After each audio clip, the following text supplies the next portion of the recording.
Now, in case we don't want to use chemicals, there are other ways, other natural ways we can use.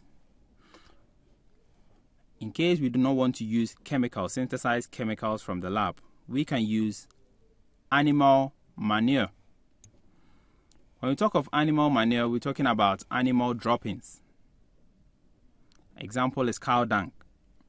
Now, when the animal drops its fecal matter, this fecal matter will contain lots and lots of nutrients, especially nitrogen. We spread this over the land, and then the fecal matter will decay and nitrogen will eventually be released into the soil. So the fecal matter can be used, or manure can be used, wastes of animals and plants. We can also go for crop rotation. Now, on the same piece of land, planting can take place. Now, instead of planting the same crop year in, year out, a farmer may decide to plant crops in rotation. So let's say this year the farmer could decide to plant tomatoes on a piece of land. The following year, instead of planting the same tomatoes, the farmer will plant as a beans. The next year, the farmer will plant cabbage.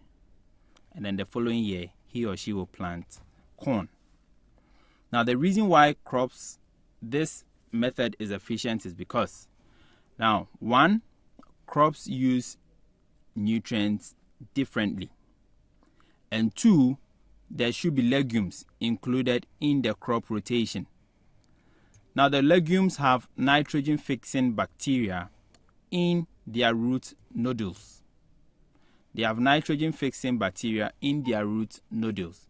So they trap nitrogen from the air and then fix them into the soil. Okay, they trap nitrogen or nitrates and then fix them into the soil. So after planting legumes, it gets to a point where the nitrogen content of the soil will be much higher, so that you can be able to use them to plant other crops.